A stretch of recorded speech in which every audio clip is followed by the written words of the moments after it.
Sathya Sai Speaks, Volume 11, Chapter 34, Where and Why, Part 2 of 2. Dharma is acting in accordance to truth. Do not accept the half-truth that you are a part of the objective world. Hold fast to the truth that you are divine in essence. Your form makes you declare you are human, but really you are divine. Satyam Vada, utter truth, is the Vedic injunction, and this is the truth. And the injunction continues, Dharmam Chara.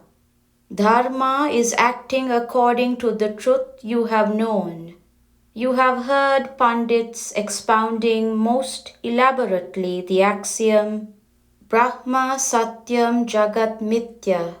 Brahman alone is real. The world, that is the result of a creative act, that is undergoing transformations, and that will meet with disintegration, is just an appearance on the basis of that reality.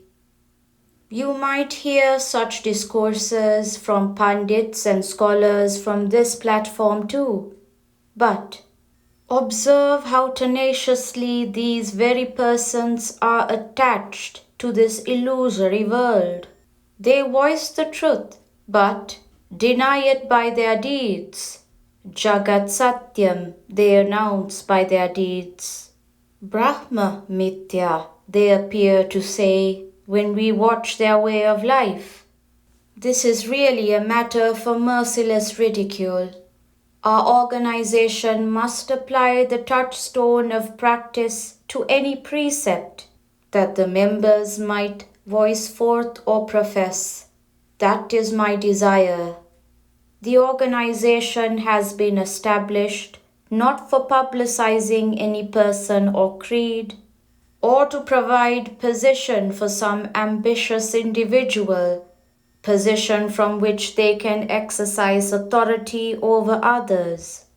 It is as a means of sadhana that the organization is to be understood.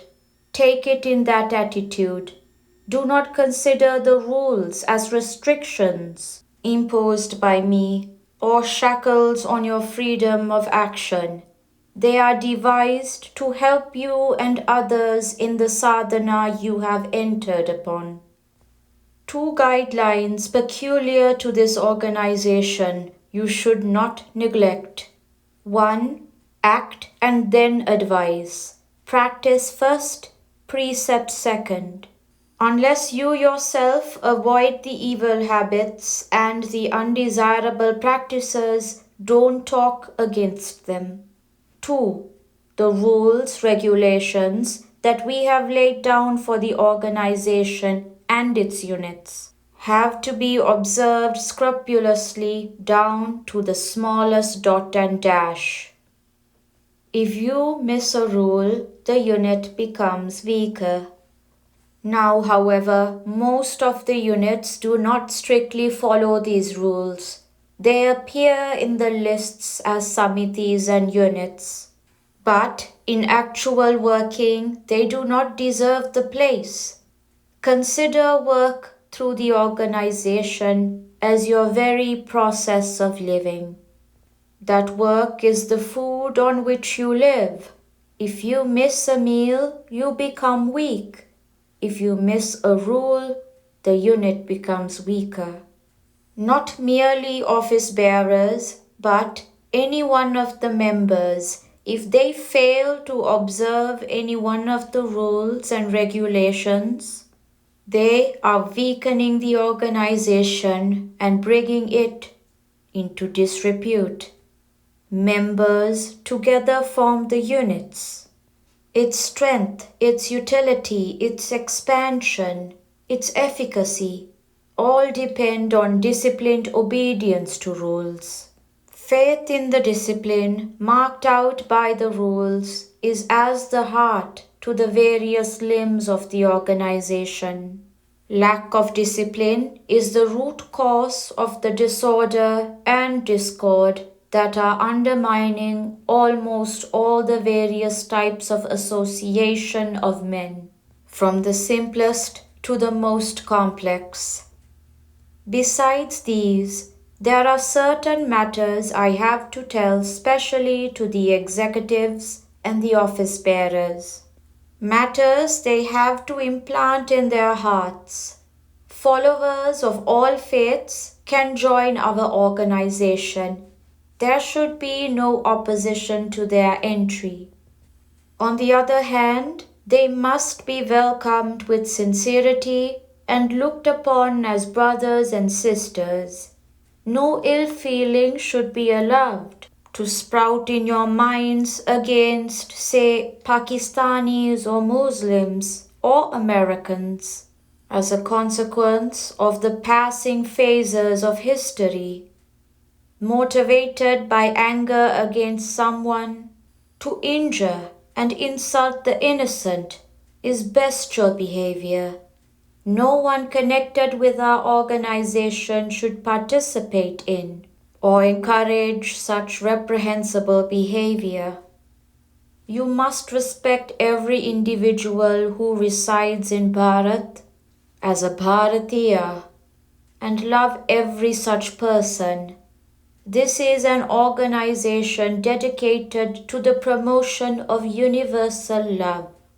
Start pouring out love to all the members of your unit and gradually expand that love to include all mankind and even the lower creatures.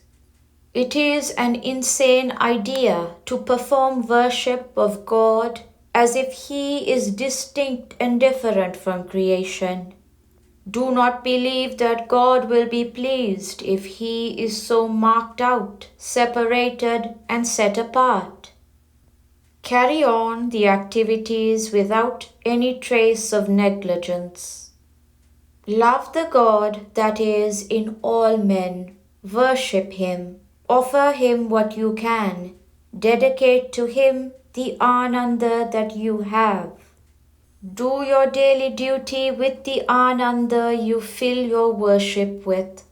Be glad you have a duty to fulfill, a role to play in the Dharma He is directing. Others have other roles. Others have their exits and entrances, their words to utter at the appropriate times, their gestures, their actions to go through.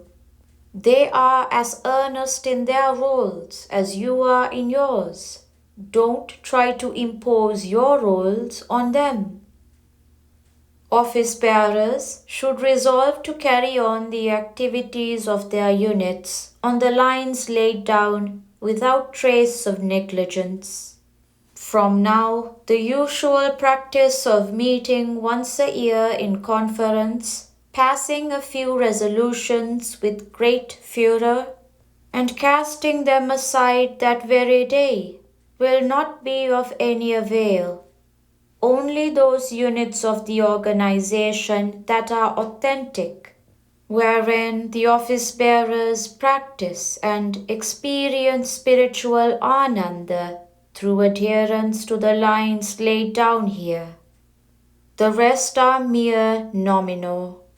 They burden the lists with their names and should be immediately removed. If there remain only one or two where practice and preaching are correct and sincere, that is enough for us. Quality is accepted, quantity is of no consequence. A place in the Samiti is for constant sadhana. The district presidents and the state presidents have read reports of the activities of the organizations in their areas. They also send them to me off and on. They contain routine activities of a demonstrative nature, but few items that elevate and enthuse. They mention poor feeding, a word they are not ashamed to use, visits to the hospitals, bhajans in jails, Naga Sankirtan, etc. For whose sake were these done? Not for the sake of the poor or the patients or the prisoners, but remember, for your own sake. You take food for your own sake. You take medicine to cure your own illness, don't you?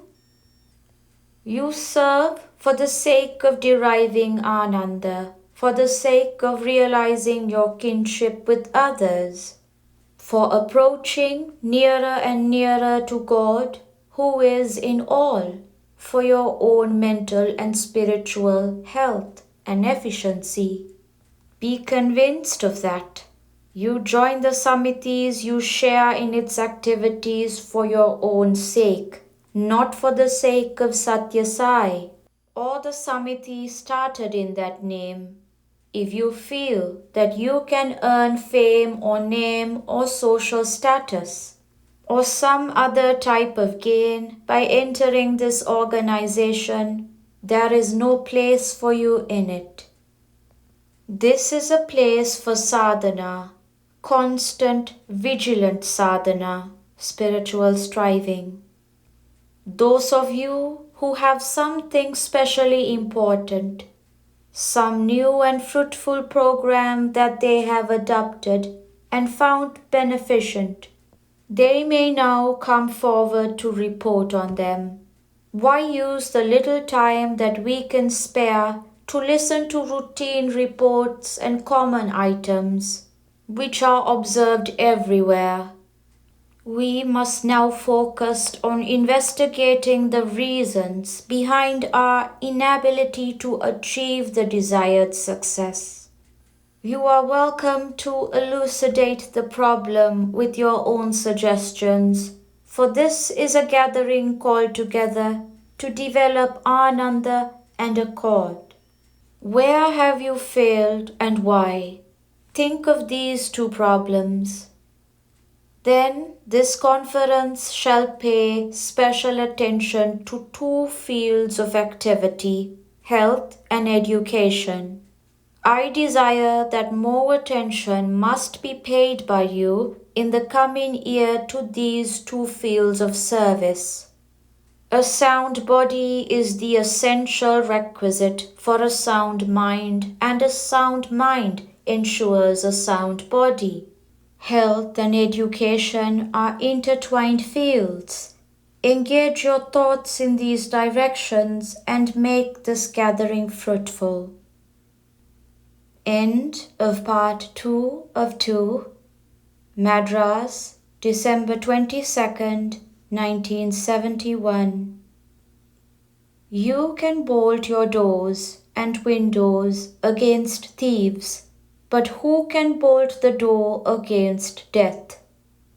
The thieves, lust, anger, greed, attachment, pride, and hate are honored as welcome guests, and the real well-wishers like tranquility and humility are shown the door. Sri Sathya Sai Baba.